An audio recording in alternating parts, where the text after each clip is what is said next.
কি বুঝে বিড়ি খান, কি বুঝে সিগারেট খান, কোন বুঝে দাড়ি কাটেন, কোন বুঝে টেলিভিশনে নর্তকীর নাচ দেখেন। আজ 20 বছর ধরে যার ঘরে রঙিন টেলিভিশন চলে, নাচ গান সিনেমা নাটক নর্তকীর ছবি, আমনের বউ বাচ্চা বছরের পর বছর আমনের ঘরে বইয়া সোফাত বইয়া বইয়া টেলিভিশনে নাচ গান দেখে, আমনে মরতেন না? আমনের বউ বাচ্চা মরতো না? আমনে আল্লাহর সামনে দাঁড়াইতেন না? না, জিন্দিগিটাই ছবি, জীবনটাই ছবি, একেবারে যেটা পাও। আজ মুসলমানের যুবকের কথা হইল বেঈমান ইহুদি আর কাফেররা আমাদেরকে এরকম ফাঁদে ফেলাইছে যে যা কিছু আছে 24 ঘন্টা মুসলমানের ছেলে মেয়ের হাতে মোবাইল তুলে দিছে। যেটা ফাও শুধু ছবি উড়াই আমগো কাছে পাঠাই।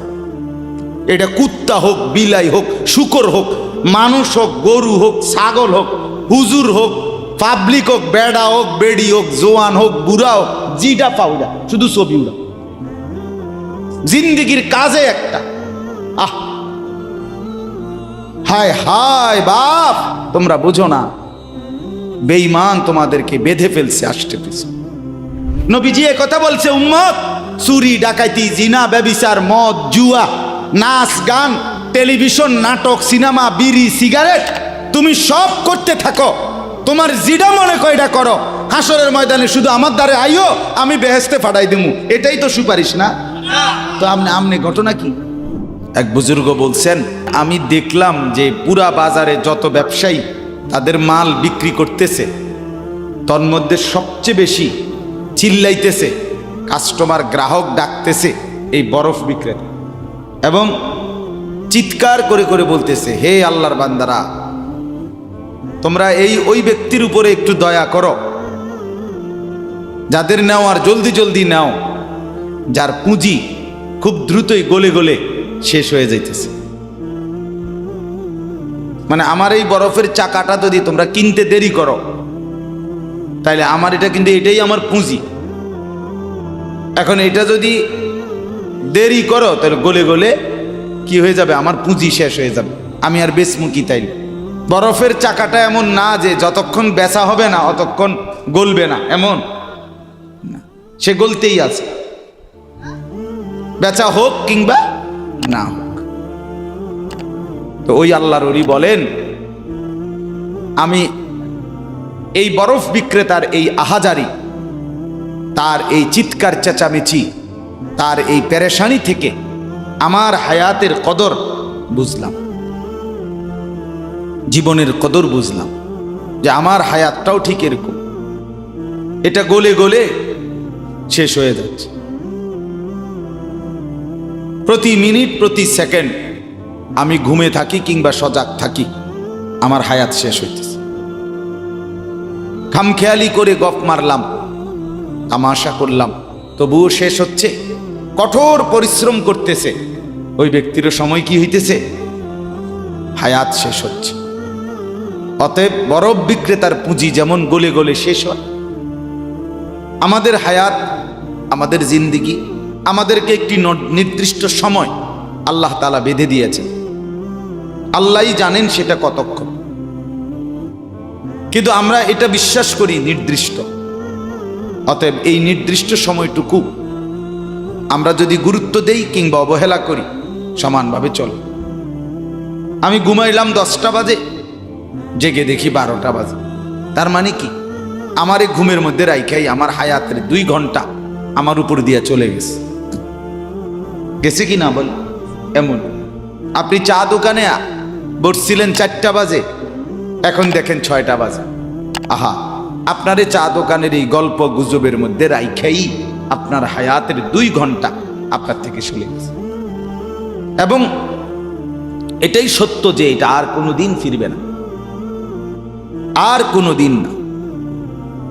বিশ্ববিখ্যাত মুফাসসির হযরত মুজাহিদ ইবনে জবর রাহমাতুল্লাহ আলাইহি, যিনি হযরত আব্দুল্লাহ ইবনে আব্বাস রাদিয়াল্লাহু তাআলা আনহুমার ছাত্র ছিলেন, তাবিঈ, যারা সাহাবীকে দেখছেন, তো তিনি বলেন, প্রত্যেকটা দিন যখন ভোর হয়, সকাল হয়, তো পৃথিবীবাসীকে ডাক দিয়ে বলে, হে জগৎবাসী, আল্লাহর কসম, আমি একটা দিন কেয়ামতের পূর্বে শুধু এই আজকের জন্যই এসেছি, আমি আর কোনো দিন আসবো না ফিরে। তুমি আমারে নষ্ট করো না, বরবাদ করো না, আমারে কদর করো। আজকের এই 13ই অক্টোবর, আগামী শুক্রবারে আবার ফিরবে না। শুক্রবার একটা আসবে, কিন্তু সেটা 13ই অক্টোবর হবে না, সেটা হয়ে যাবে 20 অক্টোবর। ঠিক না বলে? এই ঘন্টা, এই মিনিট, এই সেকেন্ড, এই সময় আর আসবে না। অতএব আমার প্রথম কথা, লম্বা সময় বয়ান করার সুযোগ নাই। আপনাদের কাছে আমার প্রথম কথা, আমার বাপ, যে যত দিকে ব্যস্ত থাকেন, জিন্দেগির কদর করেন। আপনার হায়াত আপনার কাছে আমানত। কোরআনুল কারীমের মধ্যে আল্লাহ তাআলা বলেন, ওয়াউরিদু আলা রাব্বিকা সাফফা। এই সূরা কাহফের মধ্যে, আমি যে এই সূরা থেকে পড়ছি, আল্লাহ বলেন তোমাদের প্রত্যেককে হাসরের ময়দানে লাইন ধরিয়ে একজন একজন করে আমি আল্লাহর সামনে এনে দাঁড় করানো হবে। একজন একজন আমি আল্লাহর মুখোমুখি পেশ করা হবে। লাকাদ জিতুমুনা কামা খালাকনাকুম আউয়ালা মাররা। আল্লাহ তাআলা তখন বলবে, বান্দা কি হলো, মনে কি পড়ে? আল্লাহ বলবেন, বান্দা মনে পড়ে তো যে অবস্থায় দুনিয়া গেছিলা, আজ ঠিক সেই অবস্থায় আমি আল্লাহর সামনে আসলাম।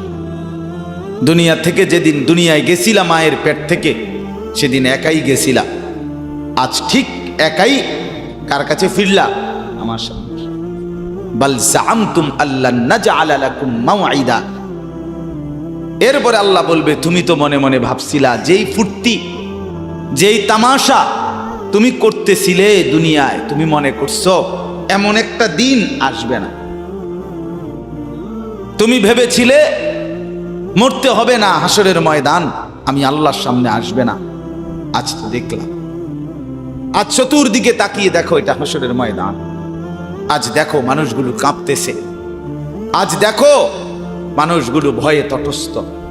তাকিয়ে দেখো, ওয়াউদি আল কিতাব ফাতারাল মুজরিমিনা মুশফিকিনা মিম্মা ফি। আল্লাহ বলেন প্রত্যেককে আমি আল্লাহর সামনে এনে তার আমলনামা তার সামনে রাখা হবে, আর আল্লাহ বলবে পড়ো, দেখো। প্রত্যেক নাফরমান পাপী নিজের জিন্দেগির গুনাহ আর নাফরমানি দেখে আল্লাহ বলেন কাঁপতে থাকবে। মুশফিকিন কাঁপ, ওয়ায়াকুলুনা ইয়া ওয়াইলাতানা, আর বলবে হায় আমার কপাল মন্দ। মালি হাযাল কিতাব, আল্লাহ এটা কাকে দিয়ে লেখাইলেন, এমন কেমন কিতাব? লা ইউগাদিরু সগীরাতান ওয়ালা কাবীরাতান ইল্লা আহসাহা। হায় আল্লাহ, আমার জীবনের এক সেকেন্ড, ছোট বড় একটি কর্মকাণ্ড, একটি নিঃশ্বাস এখানে হিসাবের বাহিরে নাই, সব তো এখানে লেখা। আমি পালাবো কিভাবে, আমি বাঁচবো কিভাবে, আমি মুক্তি পাবো কিভাবে?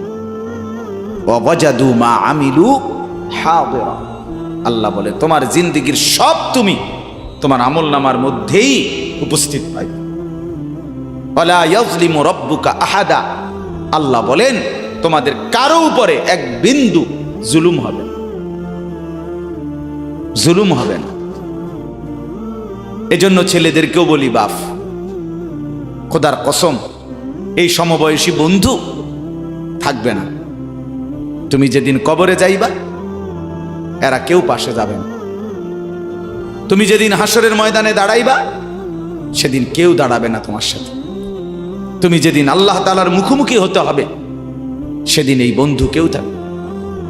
ফাইদা নুফিখা ফিস সূর ফালা আনসাবা বাইনাহুম ইয়াওমাইদিন ওয়ালা ইয়াতাসাআলুন। আল্লাহ বলেন ইসরাফিল যখন দ্বিতীয়বারে সিংগায় ফু দিবে, আমি আল্লাহ হাসরের মাঠ কায়েম করব, তখন এই হাসরের ময়দানে দাঁড়িয়ে কেউ কাউকে আত্মীয়তার, বংশের, সম্পর্কের কোনো পরিচয় দিবেন। কোনো মা বলবে না এটা আমার সন্তান, কোনো সন্তান বলবে না এটা আমার মা, কোনো ভাই বলবে না এ আমার বোন, বোন ডাকবে না এ আমার ভাই। ওয়ালা ইয়াতাসাআলুন, কেউ কাউকে জিজ্ঞেসও করবে না কেমন আছে। কে কারে জিজ্ঞাবে? আম্মা জান আয়েশা রাদিয়াল্লাহু তাআলা আনহা বলেন, নবীজির স্ত্রী তিনি নবী সাল্লাল্লাহু আলাইহি সাল্লামকে জিজ্ঞেস করছিলেন, ইয়া রাসূলুল্লাহ, হাসরের ময়দানে সবাই কাপড় চোপড় বিহীন উলঙ্গ হয়ে দাঁড়াবে, তো একজন আরেকজনের দিকে তাকাবে না, কেমন লাগবে তখন? রাসূলুল্লাহ সাল্লাল্লাহু আলাইহি সাল্লাম বলেন, খোদার কসম আয়েশা, হাসরের ময়দান এতটা ভীতিকর অবস্থা যে একজন মানুষ নিজেকে বাদ দিয়ে কারো ব্যাপারে তাকানো, চিন্তা করার, খবর নেওয়ার 1 সেকেন্ড সময় পাবে। সকলেই উপরের দিকে নিজেকে নিয়েই ব্যস্ত থাকে।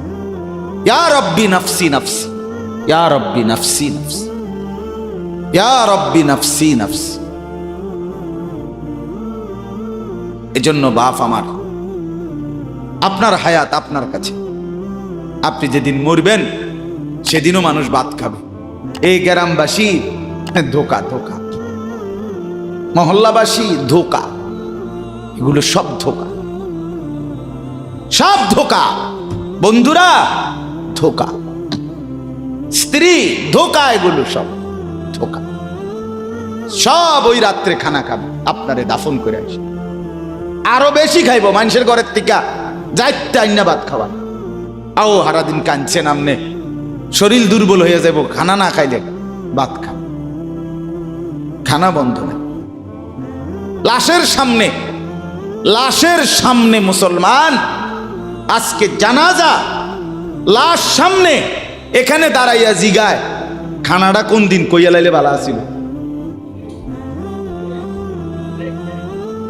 কি আহা আহা, মানুষ কার জন্য শিক্ষালেন? এই মানুষগুলো তারা আজকে জিগায় খানাটা কোন দিন করবে। 4 দিন না খানাটা কি সোমবারে করলে ভালো হয় না মঙ্গলবারে করলে ভালো হয়? কদ্দুর অনবুঝ করে লাইলে ভালো আছিল, লোকজন কি আর আবার পাইবেননি? হ্যাঁ, মানুষটিরে আবার কইটো আইবেন, আজকেই কইয়া লাইলে ভালো। ফলে জানাজার লাশের সামনে দাঁড়াইয়া আগে কইয়ালায়, সবাই খেয়াল রেখেন সোমবারে খানা। আহ, এর নাম দুনিয়া, এর